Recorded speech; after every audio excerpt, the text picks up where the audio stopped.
اذان کو بھی سنت کے مطابق ادا کرنا چاہیے، اقامت کو بھی سنت کے مطابق ادا کرنا چاہیے۔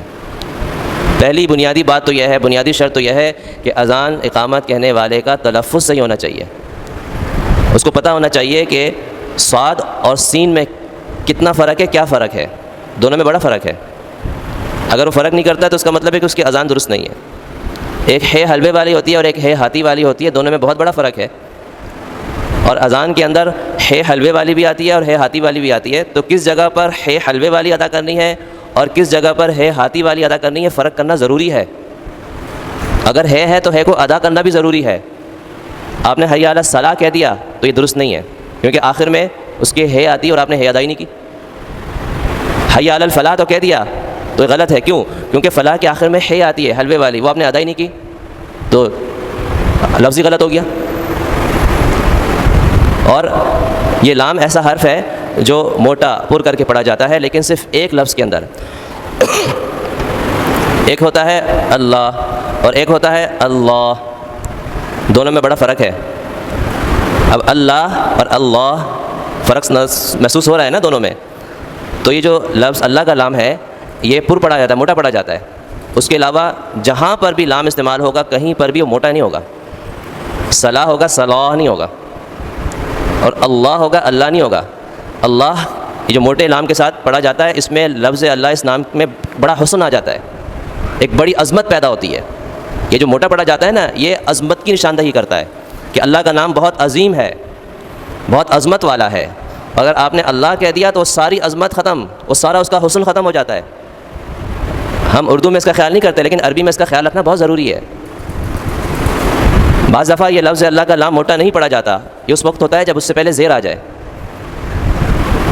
اس موقع پر وہاں پر وہ باریک پڑھا جائے گا، عام لام کی طرح پڑھا جائے گا۔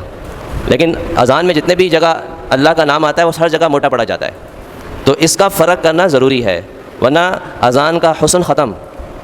ویسے تو کوئی بھی پڑھ دے، الفاظ تو ہر آدمی کو آتے ہیں نا، اللہ اکبر ہر مسلمان کو آتے ہیں، اشہد ان لا الہ الا اللہ ہر مسلمان کو پتہ ہے، حی علی الصلاۃ ہر مسلمان کو پتہ ہے۔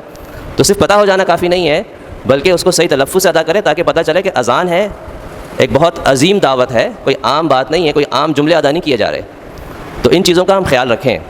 اس لیے کہہ رہا ہوں کہ ہمارے یہاں ماشاءاللہ سے بہت زیادہ مؤذن ہیں، بہت سارے مؤذن ہیں، اذان دینے والے بہت سے حضرات ہیں، تو ان چیزوں کا ہم خیال رکھیں۔ پھر کن دو جملوں کو آپس میں ملا کے پڑھنا ہے اور کن کو الگ الگ پڑھنا ہے، اس میں بھی سنت ہے۔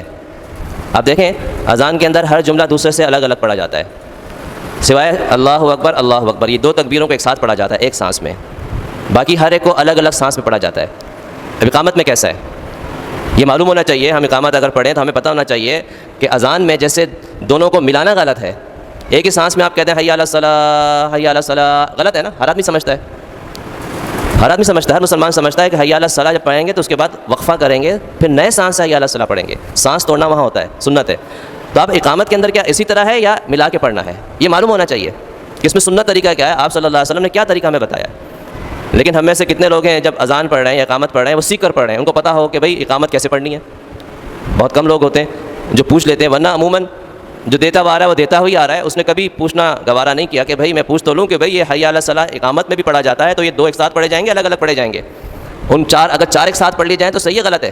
مثال حی علی الصلاۃ حی علی الصلاۃ دو، حی علی الفلاح حی علی الفلاح دو۔ تو اقامت کے اندر ہر دو جملوں کو ایک سانس میں پڑھا جاتا ہے، درمیان میں سانس نہیں ٹوٹے گا، درمیان میں وقفہ نہیں ہوگا۔ حی علی الصلاۃ حی علی الصلاۃ، درمیان میں نہ وقفہ ہوا نہ سانس ٹوٹا۔ حی علی الفلاح حی علی الفلاح، درمیان میں نہ وقفہ ہوا نہ سانس ٹوٹا۔ تو اذان میں ہر ایک الگ الگ، اقامت میں اب اللہ اکبر اذان میں دو اکٹھے پڑھتے ہیں، اقامت کے اندر چار اکٹھے پڑھیں گے، شروع کے چاروں اللہ اکبر ایک سانس میں بغیر وقفے کے۔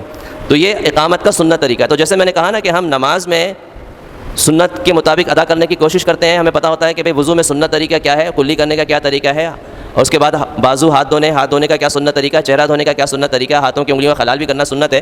یہ ساری سنتوں کا ہم خیال بھی رکھتے ہیں اور اس پہ عمل بھی کرتے ہیں۔ تو ایسے ہی جب اذان دیں اور اقامت کہیں تو اس میں بھی ہمیں پتہ ہو کہ بھئی اذان کا سنت طریقہ کیا ہے، آپ صلی اللہ علیہ وسلم نے ہمیں کیا تعلیم دی ہے، اقامت کا سنت طریقہ کیا ہے، آپ صلی اللہ علیہ وسلم نے ہمیں کیا تعلیم دی ہے، اس کے مطابق ہم عمل کریں۔ پھر تو ان باتوں کا ہم خیال رکھیں۔